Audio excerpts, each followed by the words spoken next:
প্রিয় ছাত্রছাত্রী, এডুকেটিভ চ্যানেলে তোমাদের ওয়েলকাম। দেখো, সামনেই তোমাদের পরীক্ষা রয়েছে, কিন্তু কিছু কিছু টপিক যেগুলো রয়েছে, যেগুলো একটু আমার মনে হয় আলোকপাত করে রাখলে বা একটু তাদের চোখ বুলিয়ে রাখলে তোমাদের লাভ ছাড়া ক্ষতি কিছু হবে না। তো সেই রকমই একটি topic NCF 2005 national curriculum framework 2005-এ যেটি তৈরি হয়েছিল, তার মূল বিষয়গুলি কি, জাস্ট 4 থেকে 5 মিনিটের একটি ভিডিও, সংক্ষিপ্ত ভিডিও।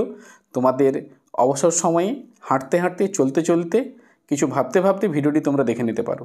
কিন্তু এর যে বিষয়বস্তু এ সম্পর্কিত হয়তো পরীক্ষাতে একটি এমসিকিউ তোমরা পেলেও পেতে পারো।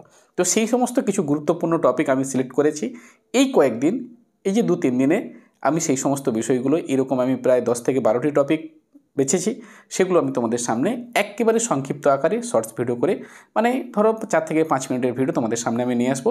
একটু মনোযোগ দিয়ে সেই ভিডিওগুলি দেখবে এবং একটু মাথার মধ্যে রাখার চেষ্টা করবে, যাতে পরীক্ষার হলে এই সমস্ত প্রশ্নের উত্তর এলে বা এখান থেকে কোনো প্রশ্ন এলে তার উত্তর করতে পারো। আজকে আমরা যে টপিক নিয়ে আলোচনা করছি, তার এনসিএফ 2005 ন্যাশনাল কারিকুলাম ফ্রেমওয়ার্ক 2005-এ যে তৈরি হয়েছিল সেই বিষয় নিয়ে আজকে আমরা একটু আলোকপাত করব। দেখো, বলছে ন্যাশনাল কারিকুলাম ভারতের সর্বোচ্চ শিক্ষা কাঠামোর অন্যতম গুরুত্বপূর্ণ নীতিপত্র, যা এনসিএফ দ্বারা প্রণীত হয়েছিল। এর উদ্দেশ্য ছিল শিক্ষাকে অধিকতর শিক্ষার্থীকেন্দ্রিক, কার্যকরী, সৃজনশীল এবং জীবন ঘনিষ্ঠ করে তোলা। তাহলে এক এক করে দেখে নাও বিষয়টা, একবারে ছকের মাধ্যমে ছোট্ট করে বিষয়টি তোমাদের সামনে তুলে ধরেছি। শিরোনাম এবং তার বিবরণ। প্রণেতাকে এনসিইআরটি প্রফেসর জসপাল নেতৃত্বে স্টিয়ারিং কমিটি, তারা এটিকে প্রবর্তন করেছেন। প্রকাশকাল কত? 2005 সাল। মূল উদ্দেশ্য কী ছিল? শিক্ষাকে শিশুর জীবনের সঙ্গে যুক্ত করা, শিক্ষার্থী কেন্দ্রিক এবং আনন্দমুখর শিক্ষা দেওয়া, মুখস্থ বিদ্যা একেবারেই নয়, বোধগম্য আন্ডারস্ট্যান্ডিং শিক্ষা দেওয়ার জন্য এখানে বেশি গুরুত্ব দেওয়া হয়েছে। আর অলরাউন্ড ডেভেলপমেন্ট, শিক্ষার্থীর সার্বিক বিকাশ, গণতান্ত্রিক এবং অন্তর্ভুক্তিমূলক সমাজ গঠন, এই ছিল গিয়ে মূল উদ্দেশ্য। এই উদ্দেশ্যের উপর নির্ভর করে 5টি নীতি বা প্রিন্সিপাল এখানে কিন্তু রয়েছে। কি প্রিন্সিপাল, কী কী বলছে? নলেজ, কেমন থেকে অ্যারো দেখো দুদিকেই দেওয়া আছে, লাইফ, অর্থাৎ কি শিক্ষাকে জীবনের সঙ্গে যুক্ত করতে হবে, অর্থাৎ লাইফ যেভাবে নলেজকে প্রভাবিত করবে ঠিক সেভাবে নলেজ লাইফকেও প্রভাবিত করবে। এই বিষয়টি কিন্তু এখানে বেশি গুরুত্বপূর্ণ। আর কি বলছে? অ্যাওয়ে ফ্রম রোড, অর্থাৎ মুখস্থ বিদ্যাকে সম্পূর্ণভাবে পরিহার করার কথা বলা হয়েছে। ওভারঅল ডেভেলপমেন্ট, সর্বাঙ্গীন বিকাশের উপর বেশি করে গুরুত্ব দেওয়া হয়েছে। ফ্লেক্সিবল এক্সামিনেশান, সিসিই পরীক্ষাভীতি হ্রাস করা, অর্থাৎ যেটাকে আমরা কন্টিনিউয়াস অ্যান্ড কম্প্রিহেনসিভ ইভলিউশন, যেটা তার উপরে কিন্তু বিশেষ করে গুরুত্ব দেওয়া হয়েছে। আর কি ডেমোক্রেটিক ভ্যালু, গণতন্ত্র এবং সামাজিক ন্যায় বিচারের কথা কিন্তু এখানে বলা রয়েছে। এবং আরেকটি সবথেকে যে গুরুত্বপূর্ণ যে অংশ, সেটা হচ্ছে কি প্রধান 5টি অংশ, যে মেজর কম্পোনেন্ট যেটা রয়েছে, এই 5টির নাম কিন্তু তোমাদেরকে মনে রাখতে হবে। কী কী?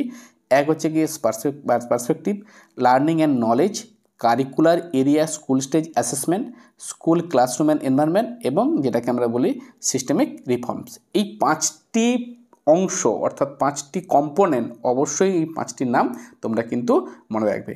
Perspective, learning and knowledge, curricular area, school stage assessment, school and classroom environment, আর হচ্ছে গিয়ে সিস্টেমিক রিফর্মস। কী কী বিষয়গুলো রয়েছে? শিক্ষাকে সার্বিক বিকাশের হাতিয়ার হিসেবে দেখানো, শিশুর স্বাভাবিক কৌতূহল, অনুসন্ধান এবং সমালোচনামূলক চিন্তার বিকাশ ঘটাতে হবে।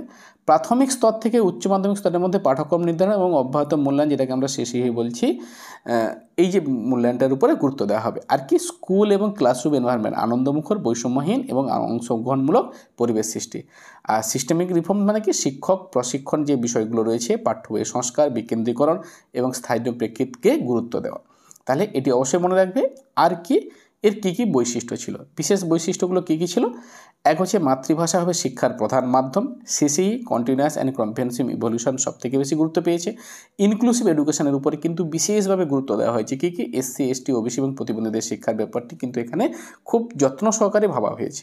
আর জেন্ডার ইকুয়ালিটি, অর্থাৎ নারী পুরুষের মধ্যে যে বৈষম্য রয়েছে, সেই বৈষম্যকে কাটিয়ে এখানে কিন্তু সমতার কথা বলা হয়েছে। আর পিস অ্যান্ড ভ্যালু এডুকেশন, যেটাকে আমরা বলতে পারি শান্তি ও মূল্যবোধের শিক্ষার উপর বিশেষ করে গুরুত্ব দেওয়া হয়েছিল।